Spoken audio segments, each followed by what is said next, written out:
রাশিয়ার সামরিক ঘাঁটিতে ইউক্রেনের নজিরবিহীন ড্রোন হামলার পেরিয়েছে ৩ দিন, অথচ এখনও talk of the world operation spider web. Kremlin বলছে হামলার বিষয়ে রুশ প্রেসিডেন্টকে অবগত করা হয়েছে। বর্তমানে পুতিনের নির্দেশে চলছে তদন্ত। অন্যদিকে হোয়াইট হাউসের দাবি, হামলার আগে এ বিষয়ে মার্কিন প্রেসিডেন্টকে কিছুই জানায়নি ইউক্রেন। Мы говорили, что президент о произошедшем получал информацию в режиме онлайн. Это первое. Вы знаете, что идет следствие. এদিকে কার্চ সেতুতে ইউক্রেনের বিস্ফোরণের কয়েক ঘন্টার মাথায় আবারও শুরু হয়েছে যান চলাচল। মঙ্গলবার ক্রিমিয়াকে সংযোগকারী রুশ সেতুতে বিস্ফোরণ ঘটায় ইউক্রেনের নিরাপত্তা সংস্থা এসবিইউ। যুদ্ধ শুরুর পর কার্চ সেতুতে এটি কিয়েভের তৃতীয় হামলা। এদিকে রাশিয়ার বিরুদ্ধে শক্তিশালী অবস্থান নিশ্চিতে সামরিক বাহিনীতে ব্যাপক রদবদল করেছেন ভলোদিমির জেলেনস্কি। মঙ্গলবার এক ভিডিও বার্তায় ইউক্রেনীয় প্রেসিডেন্ট জানান, সদ্য পদত্যাগ করা সেনাবাহিনী কমান্ডারকে যৌথ বাহিনীর দায়িত্ব দেওয়া হয়েছে। পাশাপাশি প্যারাট্রুপার ও আনম্যান্ড সিস্টেম ফোর্সে নিয়োগ দেওয়া হয়েছে নতুন কমান্ডার। এদিকে আন্তর্জাতিক আণবিক শক্তি সংস্থার মহাসচিবের সঙ্গে বৈঠক শেষে জেলেনস্কি জানান, পরমাণু বিদ্যুৎ কেন্দ্রের সুরক্ষা নিশ্চিতে জাপোরিঝিয়ার নিয়ন্ত্রণ ইউক্রেনের হাতে ফিরিয়ে দেওয়া প্রয়োজন।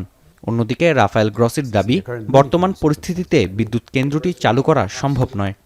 But this is not a plant which is in the hands of people who are not professional, who don't know what they're doing, they are improvised. These are, both Ukraine and Russia are countries with a very large and very important nuclear industry. Що стосується системи сухопутних військ, особливо таких завдань, як тренування, підготовка, зміни в ТЦК і все, що з цим пов'язано, цим буде займатися. ইউক্রেনের উত্তরাঞ্চলীয় সুমি শহর দখলের দ্বারপ্রান্তে Russia. শহরের ২০ কিলোমিটারের মধ্যে চলে এসেছে রুশ সেনারা। বাড়ানো হয়েছে হামলার তীব্রতা। মঙ্গলবার শক্তিশালী হামলায় সুমিতে প্রাণ হারিয়েছেন বেশ কয়েকজন ইউক্রেনীয়। পাল্টাপাল্টি হামলার মধ্যেও থেমে নেই কূটনীতি। বৃহস্পতিবার বেলজিয়ামের ব্রাসেলসে বৈঠকে বসবে ন্যাটো জোটের প্রতিরক্ষা মন্ত্রীরা, যেখানে ইউক্রেন প্রসঙ্গের পাশাপাশি প্রাধান্য পাবে প্রতিরক্ষা খাতে বরাদ্দ বাড়ানোর বিষয়। বর্তমানে জোটটির প্রতিটি রাষ্ট্র নিজেদের জিডিপির ২% অর্থ প্রতিরক্ষা খাতে ব্যয় করে, যা ৫% উন্নীত করতে তাগাদা দিচ্ছেন মার্কিন প্রেসিডেন্ট। এদিকে সামরিক সহায়তা বাড়ানোর লক্ষ্যে যুক্তরাষ্ট্র সফরে রয়েছেন ইউক্রেনের শীর্ষ প্রতিনিধি দল।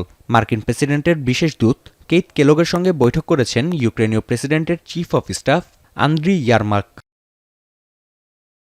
নাফিয়া আরমান মনন, এখন বিশ্ব। শাইনি চুলে এখন হবে সব হেয়ারস্টাইল। সিল্কোর দ্বিগুণ শাইনি চুল প্রতিদিন।